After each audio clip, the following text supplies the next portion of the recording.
So once again, good morning, beloved community. Good morning. Are you being loved? Yes. And are you being loved? Yes. Terrific. Because to love and be loved is the reason why we are here in this united and beloved community. So I encourage you, keep finding new ways to be the love that you are. I've missed you. Thank you.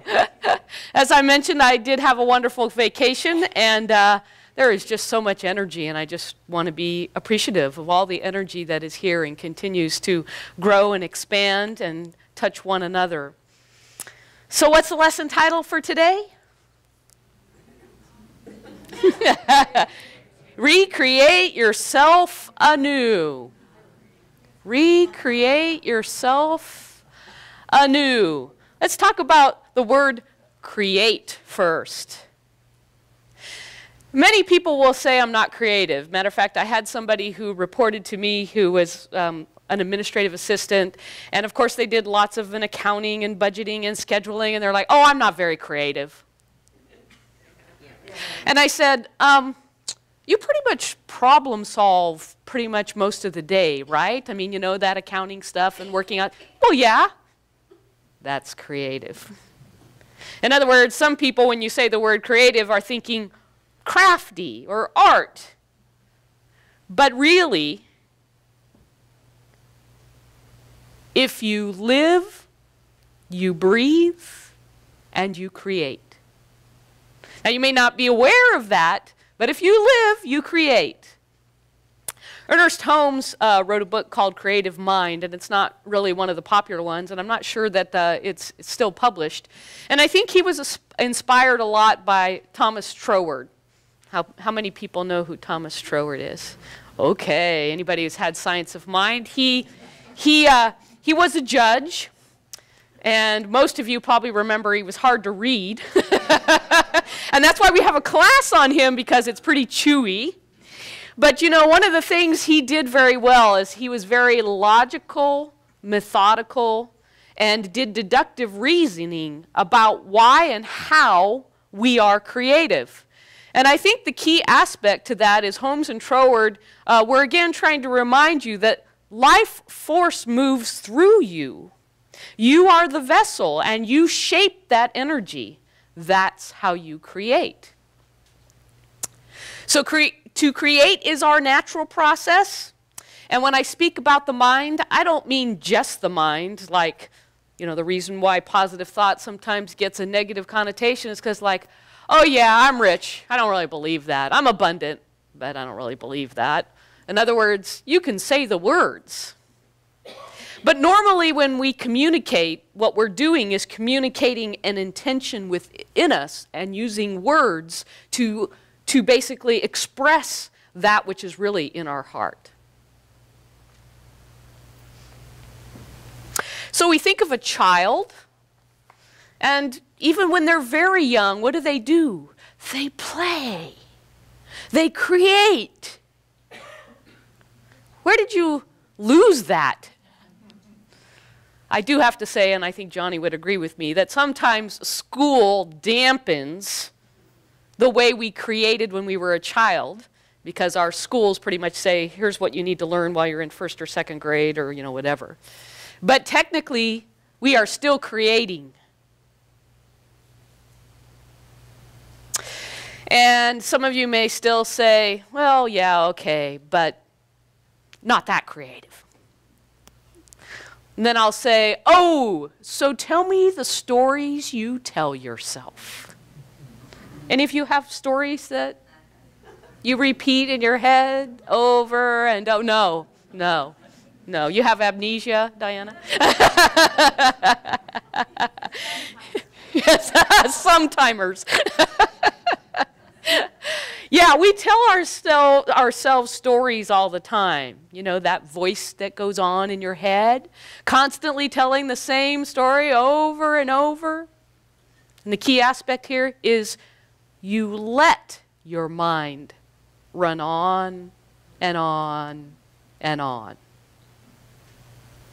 And many times, unfortunately, we believe those stories. We frequently don't question the stories we're telling ourselves. And in those stories are clues and hints about what we believe about ourselves. The ego usually has a heyday embellishing and creating our stories on why we're poor, sick, unloved, limited, unable, etc., etc. How we were hurt, how we were treated wrong, or whatever ailment we believe we have. And essentially, as we continue to tell those stories, we continue to feed the false beliefs that we have about ourselves. And that's why it's recreate yourself anew. Because we want to now fill our stories with new beliefs that are aligned with the truth of our being, which we know is the divine center of our core aspect of being. So for me, and I don't know about for you, storytelling happens a lot when I'm peeved about something. Can you relate to that? Oh yeah. And I still have to sometimes ask myself, why do I have to keep replaying that pain or that perturbance over and over and over again? What is it about that? And my mind and heart will create feverishly, depending on how emotional I feel about that particular subject. So somehow it feels better to repeat that story? Yeah, that's called suffering.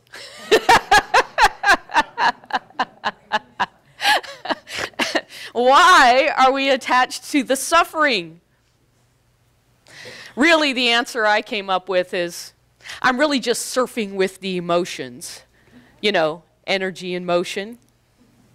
And sometimes I need that to process, to become aware, and then to bring myself back and start moving that energy towards where I would like to direct it for my greater good.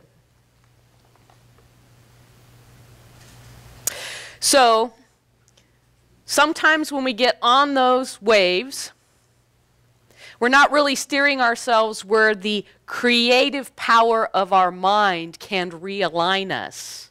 Because I don't really want to create more of that story I'm telling myself, do I? Then why do I repeat it? So lately, when I catch myself, I say, stop, breathe.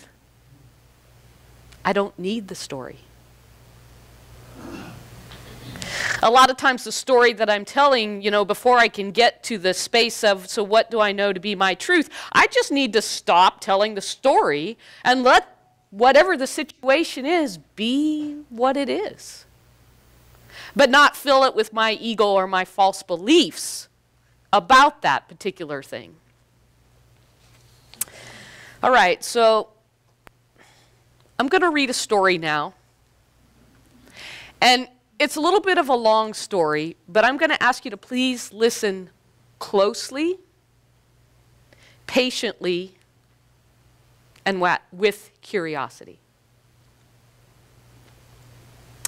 I was brought up in a family that, as far back as I can remember, shared the belief that any time a bus came by, we had to ride it and go wherever it was going to take us. We didn't know that we believed this. It was simply a way of life to us, and we never questioned it. I, along with the rest of my family, spent most of my waking hour on buses, spent most of my money on bus fares, and found myself frequently lost and wandering around places I didn't really want to be. And then wondering, why was I always so tired and joyless and confused? One day I was standing at the bus stop, ready for another day of bus rides. And a man said to me, "Why are you always riding buses?" "What do you mean?" I asked, surprised by this question. "Well, every time I see you, you're always either on a bus or waiting for one. I just wondered why you seem to spend so much time riding the bus. Well, I said somewhat defensively, everyone knows that's what buses are for, to ride. My whole family has always ridden them all day long, sometimes all night long. He looked at me as though I was the one who was strange and said, that's not what buses are for. They are getting you to where you want to go. Haven't you noticed that everyone doesn't always ride every bus?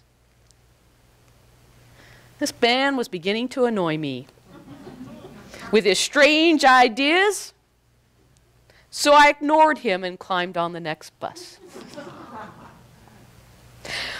One day, while I was feeling very tired, frustrated, and a little hopeless about life, you've never been there, right? I looked out the bus window and saw people walking, sitting, laughing, talking with one another, just simply enjoying themselves. I very much wanted to feel that same way. I decided to see what would happen if just once I let a bus go by without getting on. As I sat at the bus stop, I saw the next bus coming. And I looked around nervously to see if anyone from my family could see me. Instead of getting on, I let the bus go by. It was a very strange, unfamiliar, confusing sensation. Then another bus came by, and another, and another. But I stayed off them all. It was still hard and unfamiliar, but it was getting easier and easier. Soon I noticed that I still had the money I would have spent on the buses, and I hadn't gotten lost once all day. And the more buses I didn't get on, the more energy and joy I had. Then came a bus that was on its way to where I wanted to go, so I jumped on. I got off at my destination, and all of a sudden I knew that the stranger at the bus stop had been right. Buses are just there to help me get where I want to go. I didn't have to ride the ones that got me lost or took me other places I didn't want to be. I have just believed something that turned out not to be true.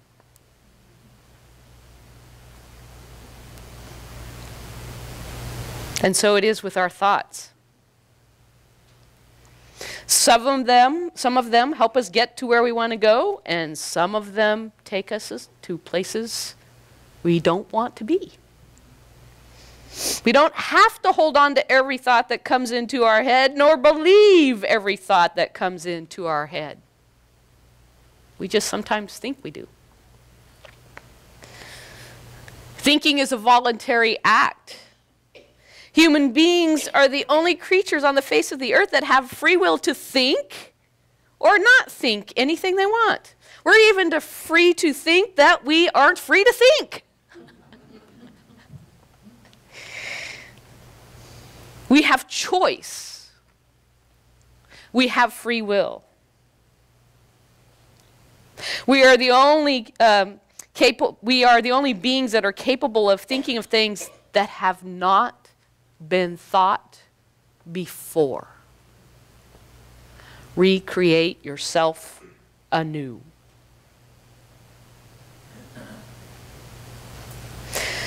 So I could go on for a little while, but let me stop there and say, so do we let our thoughts take off with us? Do we get on the bus? There are so many aspects of this story that now that when you think about the bus being your thoughts, it's very rich. So I asked Crystal to please put it on our website blog, on Facebook, and also we'll put a link in the e-blast. Thank you, Anne. Because realizing that we are getting on the bus, how do we how do we discipline or train ourselves not to ride the bus, not to run with the stories that we tell ourselves, to reinforce the false beliefs of whatever it is we think about ourselves? So how many buses do you ride every day? And how have you practiced to only ride the buses you want to ride? And it does take practice, spiritual practice. How many folks know about Byron Katie and what she calls the work? Again, a good number of people. This is a quote from her. "I discovered when I believed my thoughts, I suffered. But then when I didn't believe them, I didn't suffer. And that this is true for every human being. Freedom is as simple as that. I found that suffering is actually optional. I found a joy within me that has never disappeared, not for a single moment, and that joy is in everyone, always." And I don't know if you've been to Byron Katie's website. I went there recently, and she's got lots of great videos that show her doing the process called the work and how she does what's called the turnaround. Okay, that's part of the process. And in that process, while you're telling yourself a story in your mind, she's got 4 major questions. The first one is it true? And it's really easy to go, yeah, it's true. But she asks you to go deeper than that. Can you absolutely know it's true? I mean, you don't really know your birth date. Somebody just told you what the birth date was or typed it on your birth certificate. For all you know, they could have done a typo. Yeah. Oh, there's a belief in that one too. The second, so the second is, can you absolutely know, yes or no? The third is, how do you react? And what happens when you believe that thought?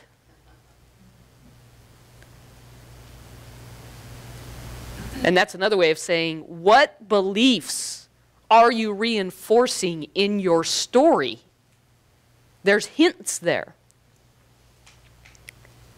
And the last question is, what would you be without that thought? Now I'm going to add a little bit to it for a science of mind set of principles. It's science of mind would say, replace that thought with your truth, the capital T. Meaning, knowing that you are divine, that you are whole, perfect, and complete at the core of your being, that you are indeed loved. And therefore, how can you tell your story? So why create yourself anew? It's all in our name. New thought. Matter of fact, Chico, new thought.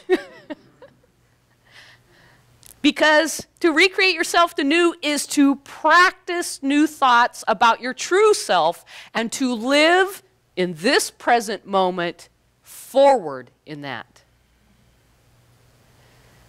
I know that I do this myself. We bring so much of the pain that has happened in the past that is not here right now. Why do we do that? Because there's a lesson in that for us to learn.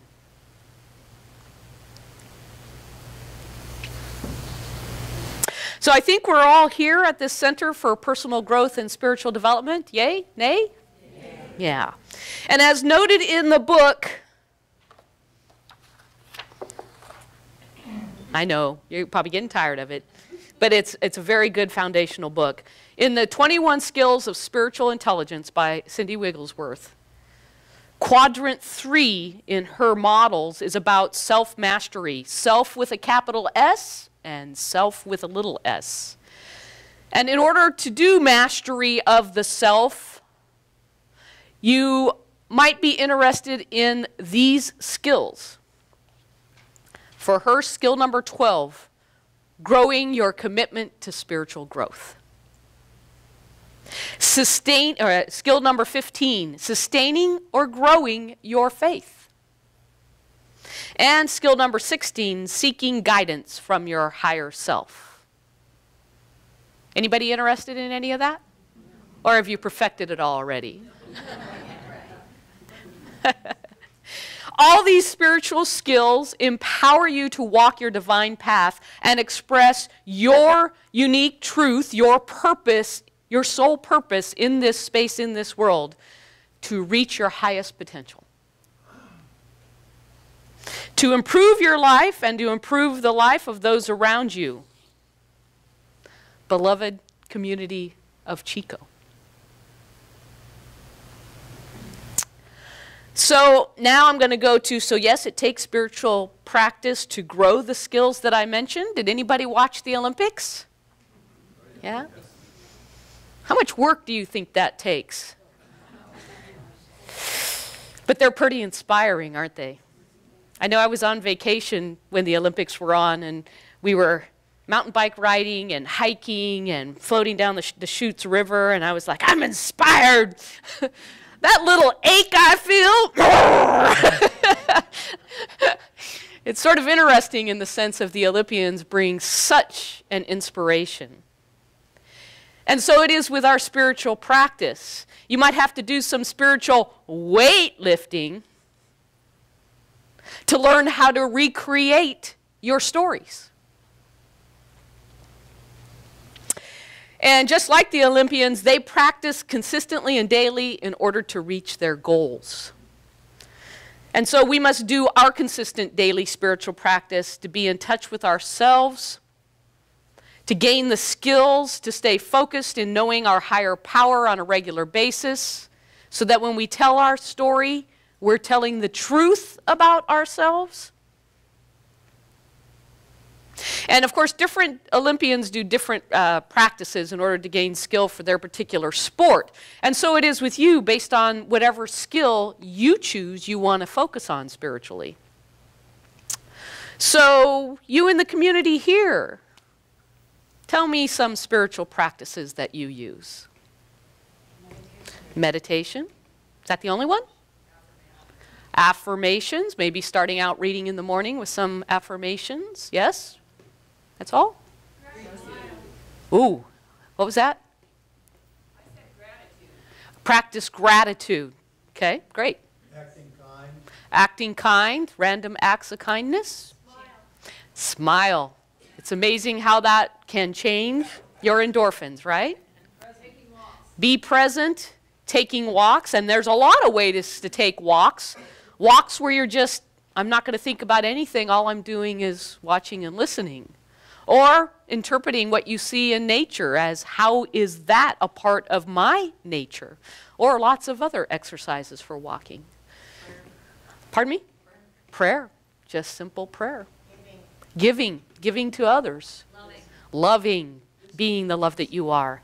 Say that again? Listening to music. Listening to music. I was going to come back to Cecile here and say, I bet you music is a spiritual practice for you. Dancing to music. And dancing to music. You've got opportunity coming. Want to invite you to that. Forgiveness. And practicing forgiveness. Listening. Listening. And I'm going to do a lesson on listening because there are so many kinds of listening. So did you get some ideas there? I love when we can crowdsource spiritual practice. And of course, I know that many of you would like to do that spiritual practice together. No? Yes. So that's why we're offering more classes and continuing to line some more up, as well as I'm delaying a little bit our community circles, but we are going to launch community circles where we have an opportunity to do these different spiritual practices, whether it's dance or music or many other aspects that we're talking about here, so we can practice together in community. But it does mean you have to show up.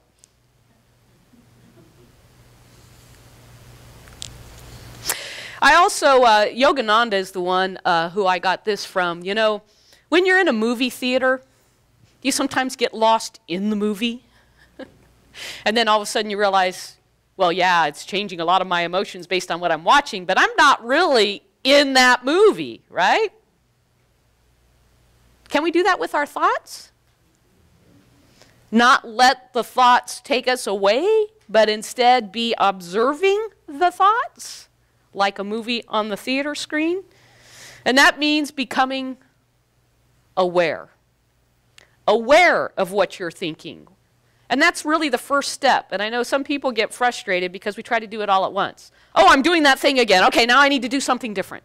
Well, the juice is first in the awareness.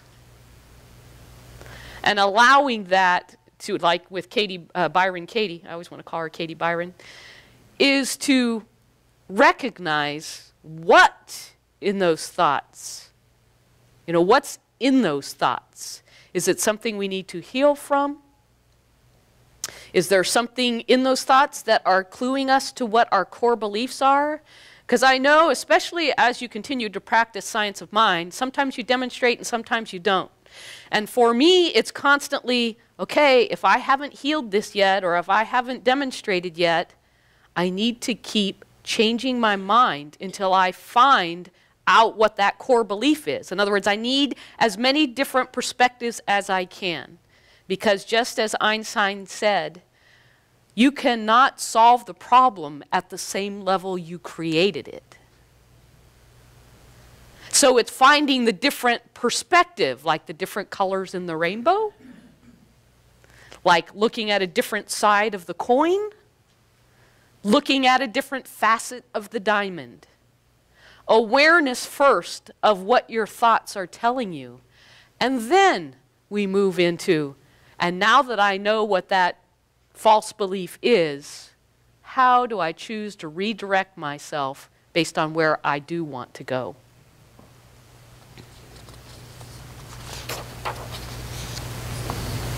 Now, I know that discipline can be a dirty word for some, but you aren't directing your own life if you aren't disciplined to become aware and change your thoughts, recreating yourself anew. So it takes discipline. Do you think the Olympians are disciplined? Yeah. My partner is actually a triathlete. And I learn a lot from her, even though I don't follow the path of being a triathlete. I'm an athlete, just not as dedicated to the way that she is disciplined to work her plan. And then when something happens to the plan, because it usually does, right, is reconfiguring the plan. So discipline is really about taking responsibility for your life, including setting an intention. Now, I know when I was younger, it was like, you know, you couldn't wait to be 16 because you could drive. Couldn't wait to be 18 because you were an adult. Couldn't wait till you were 21 because then you could drink. Maybe for some, couldn't wait till you got married and had that family. Any more goals after that? Oh my gosh, what a span. Wow. There's so much to be had out of life. But I'm going to say to you, our midlife crisis sometimes may be because we haven't reset or recreated what you want to do next. I'll just float with the ocean. But there's so much more joy out there to be had. Lao Tzu says, he who controls others may be powerful, but he who has mastered himself is mightier still. So I go back to discipline, which means making a decision about where you want to go next. So Reverend Lisa is offering an accredited course called the power of decision. This is one way that we can work on our discipline and take responsibility for our life. This is a quote from his book. Success and failure are results of the use of mind. Every success-motivated mind has been a decisive mind. Every failure-motivated mind has been an indecisive mind. Only the dreamer who acted with decision on his or her dream brought forth something new and valuable. So dreamers create, and spiritual dreamers create based on the truth of what they know about the essence of themselves. That is, as science of mind practitioners, and I don't mean the practitioners, I mean practicing the science of mind. You have the opportunity in this beloved community to make a decision about where you want to go, to set an intention, to realign your thoughts, realign where your power is in this present moment, and to decide what bus you want to ride. Spiritual practices and classes direct you to learn to focus on your authentic self, your higher self, and that's why we're all here. You're not just human. You are divine. You are whole, perfect, and complete. You have a purpose. So rise up and create yourself anew, because your next bus is leaving as soon as you walk out those doors. Namaste.